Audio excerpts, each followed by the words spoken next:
The game takes place on the continent of Fodlan in an alternative timeline to that of Fire Emblem, Three Houses. Similarly to Three Houses, the game has three unique storylines: Scarlet Blaze, Azure Gleam, and Golden Wildfire, each following one of the three house leaders. It diverges from the storyline of its predecessor game in that Byleth, the playable character of Fire Emblem, Three Houses, serves as an antagonist.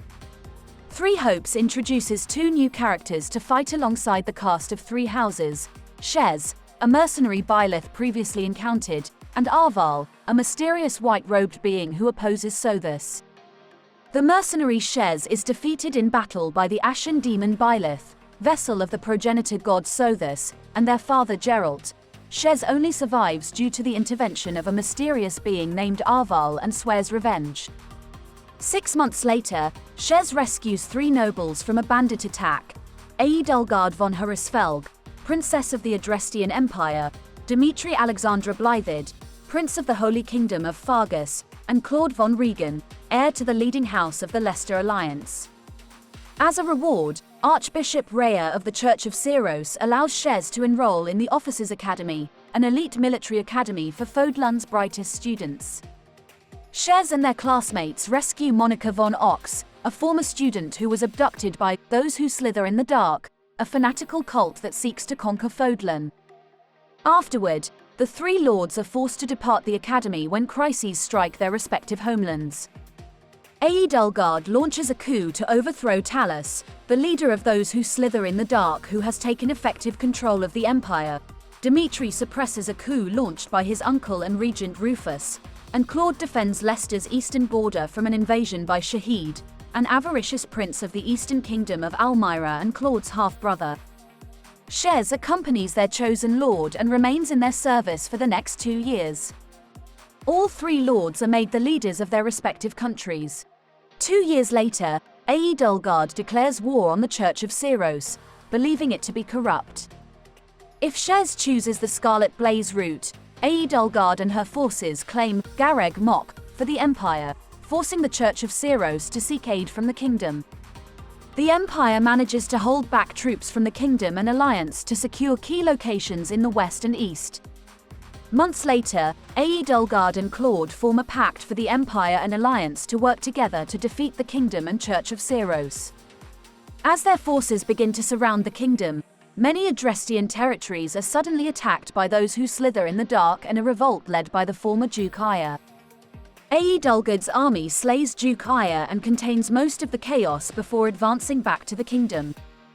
While the Empire and Alliance fight the Kingdom and Church of Ceros in the north, Rhea uses a secret passage and leads her soldiers to reclaim Gareg Mok, which is also approached by Talus and those who slither in the dark.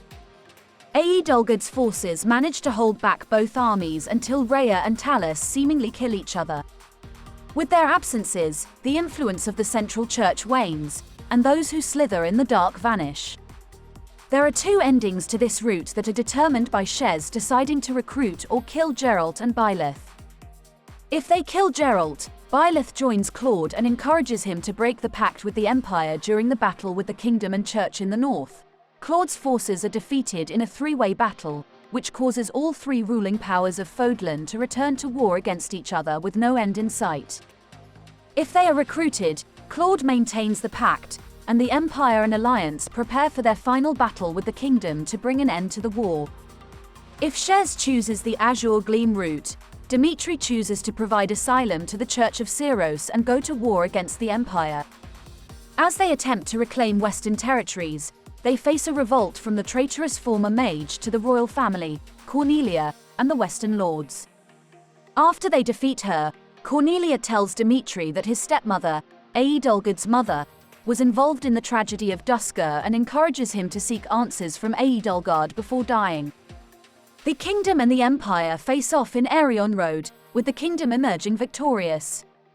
Before Dmitri can kill Eidulgard, Talus appears and attacks both of them.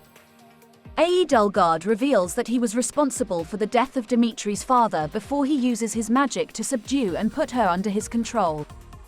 With the Empire becoming more chaotic under Talus and Duke Aya's leadership, Claude and Dmitri form a partnership so the combined forces of Leicester, Fargus, and the Church of Syros can take down Adrestia. After splitting up the Empire's western and eastern forces, Dmitry and his army successfully kill Duke Aya and Talus and free Aedolgard from Tals's mind control. This forces Adrestia back on all fronts and radically transforms the power structure throughout Fodlan as the Allied forces press south to crush the Empire for good. If Shez chooses the Golden Wildfire route, Claude initially opposes Aedolgard in defense of Leicester.